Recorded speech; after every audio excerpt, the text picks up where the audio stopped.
Okay, so this is just me showcasing assignment 2, the server and client messaging app. So we're just going to run the server quickly here. As you can see, when we run the server, we get a port number option here, so we can set the port number for the server's launch. What we're going to do is we're just going to keep it to 8080. We're going to hit confirm, we're going to hit OK, and then the server will pop up. So server show ready, it will show the port number, server is running, and then waiting for clients underneath. So what we'll do is we'll run the clients now. Clients, we're going to set it to 8080 here, but I'll just kind of run through quickly and show what would happen if we were to go with a different port number. And we'll put the name in. A message should pop up. Yeah, okay. So message pops up, error connecting to server, connection refused. This just kind of shows, obviously, we tried to connect to a port that was not running. It did not have a server, the server was not running on, sorry. So we're just going to hit 8080.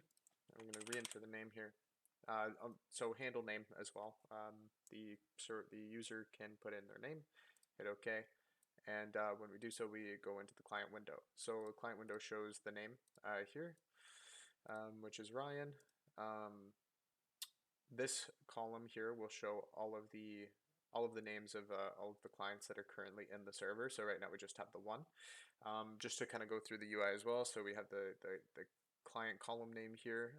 We have a text field just at the bottom there where we can type in messages, and then I didn't really didn't really go crazy with the UI, but I just wanted to leave my little footprint on it and show a nice green send button here. So if we do so, it shows up in the main panel here. And the message will show, if it's from the sender, it will show in their own client window as you, just so they can differentiate what messages they're sending to other clients. So what we'll do is we'll start up another one. We'll just say this person's name is Trevor. Make sure I don't misspell that. So Trevor has joined the client or the server now in his own client. So now we have Ryan and Trevor. So the list of clients it comes in order of who joined first and who joined second. So it will always be the first on top and then the second after. So Trevor comes in. If Trevor wanted to send a message to Ryan, he would do so. Hey, obviously, as I said, the sender will get a U before their message, and then the receiver will see from Trevor, hey, perfect. What we'll do then is add another. We'll say Greg is going to join into the server. Now we got the three musketeers in here. So we have Greg, Trevor, and Ryan. So if Greg wanted to send a private message to, well, actually, you know what? Let's just show. Greg just says hey to both of them. So as we can see, Greg, you, hey. Greg says hey, and Greg says hey in the other client windows. If Greg wanted to send a message to Trevor, he would click the name, a private message, sorry, click the name and say hey. So this shows, hey, this is going from you to Trevor. This is the in the sender window. And it's going to say hey, and then Trevor's going to receive it private from Greg. Hey.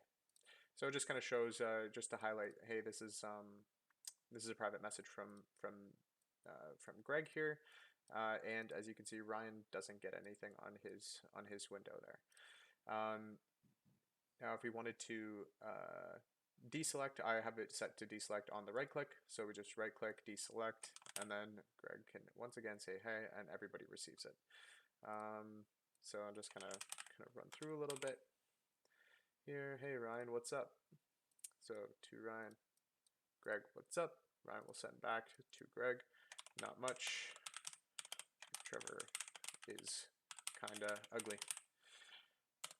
It's a very mean thing to say, but I don't know Trevor personally, so I don't feel too bad about it. So there we go. Trevor's not going to get that message, thankfully. It won't hurt his feelings too much. And yeah, I think that pretty much demonstrates the entirety of the application here. So just to kind of run through quickly, we have the server window, which shows the server port that we're running on, shows who has been connected in the list here. If Craig were to disconnect, we'll just say Greg disconnects. It will show Greg has disconnected from the server, and his name will be removed from the client list in the column here. Then we say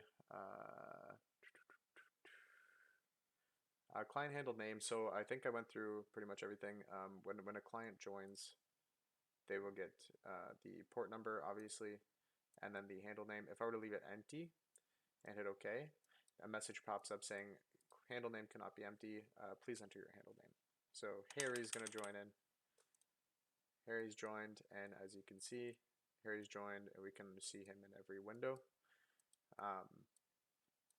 which is pretty cool. And then I believe, just to go over as well, the port, if we were to put in the wrong port number, I might have already done this, I can't remember exactly, might have done it at the beginning here, but yeah, so error connecting the server. So that covers that basis as well. And as shown here in the source folder, we do have a port number that is read from a text file, which the server and the client both read from. And when the server, obviously when we change the port number on the server side, it changes in the text file, and where the client will then be able to connect or not connect to that port number. And I believe that is that. So thanks for watching, and yeah, that's all.